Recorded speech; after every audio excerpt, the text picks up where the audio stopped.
Durante más de 2000 años, la historia nos vendió una mentira. Nos dijeron que Cleopatra era una seductora, una manipuladora, una mujer que usó su belleza para envolver a los hombres más poderosos del mundo. Pero hay un problema con esa versión. Fue escrita por sus enemigos. ¿Qué pasaría si te dijera que Cleopatra era la persona más inteligente de su época, que hablaba 9 idiomas, que era una estratega militar, una economista brillante y la última defensora de un imperio de miles de años?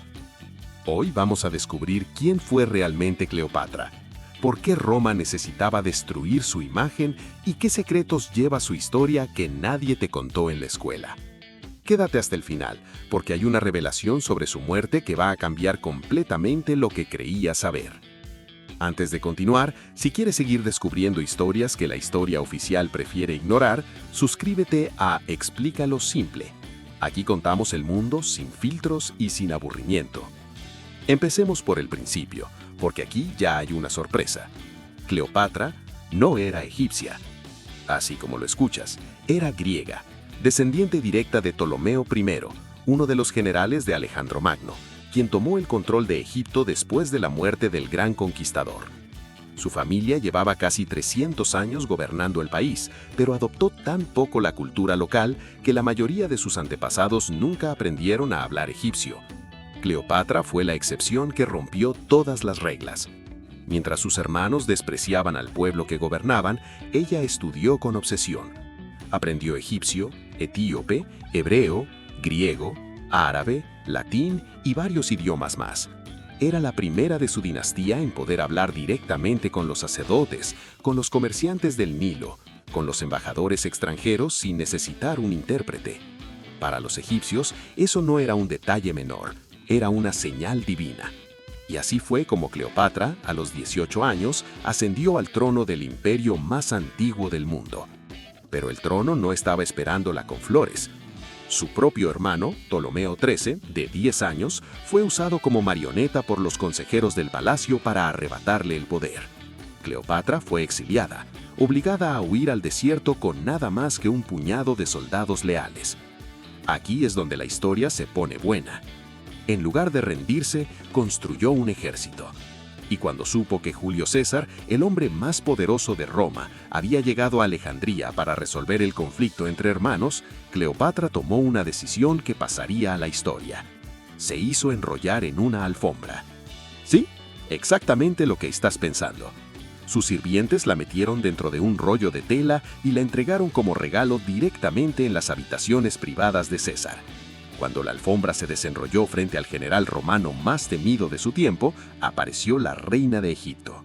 No había venido a pedir ayuda, había venido a negociar. Y César, que había conquistado casi todo el mundo conocido, quedó completamente descolocado. Y aquí viene el primer dato que cambia todo. La relación entre Cleopatra y César no fue un romance de telenovela, fue una alianza política de altísimo nivel. Cleopatra necesitaba el respaldo militar de Roma para recuperar su trono. César necesitaba el grano de Egipto, el más rico del mundo, para alimentar a su ejército y sostener su poder en Roma. Se eligieron mutuamente porque eran los mejores para lo que el otro necesitaba. El resultado, Cleopatra recuperó su trono, tuvo un hijo con César llamado Cesarión, y Egipto sobrevivió como reino independiente mientras el resto del Mediterráneo caía bajo la bota romana. Eso no es seducción, eso es geopolítica de primer nivel. Cuando César fue asesinado en el año 46 a.C., el mundo cambió de nuevo. Roma entró en guerra civil y Cleopatra, ahora reina consolidada, tuvo que elegir un nuevo bando. Marco Antonio era el hombre del momento, brillante militar, carismático, heredero del poder de César. Necesitaba recursos para su campaña en Oriente. Cleopatra tenía exactamente eso.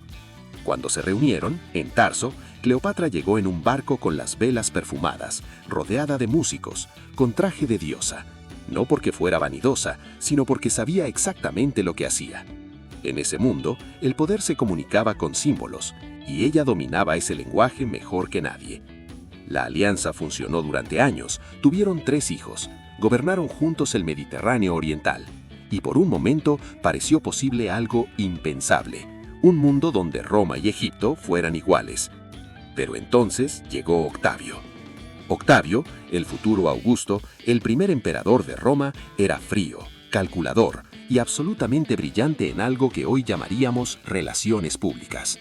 Entendió que no podía destruir a Marco Antonio simplemente en el campo de batalla. Primero tenía que destruirlo en la mente de los romanos.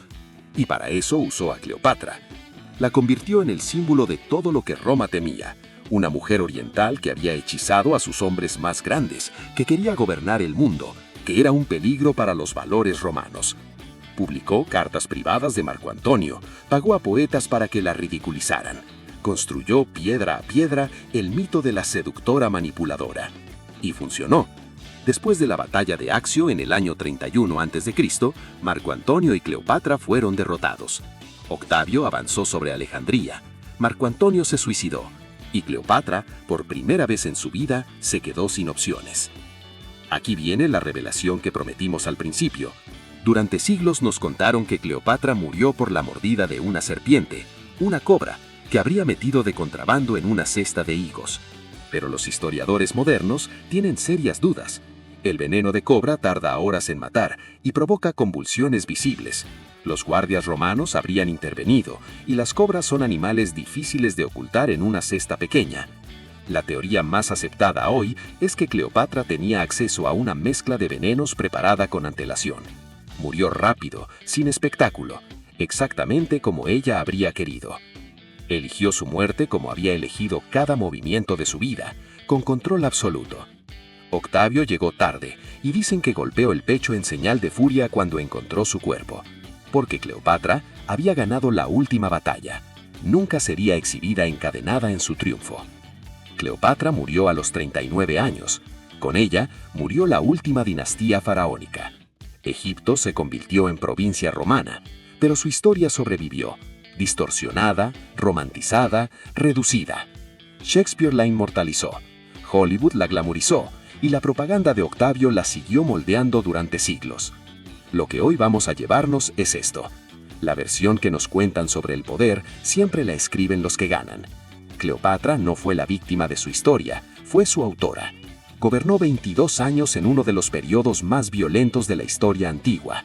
Mantuvo la independencia de Egipto cuando todo el Mediterráneo caía a lo macho.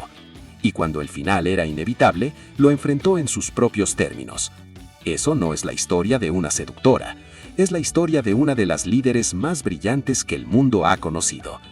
Y ahora te pregunto a ti, ¿crees que si Cleopatra hubiera sido hombre, la historia la habría recordado diferente?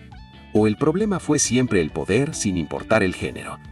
Déjame tu respuesta en los comentarios, me encanta leer lo que piensan.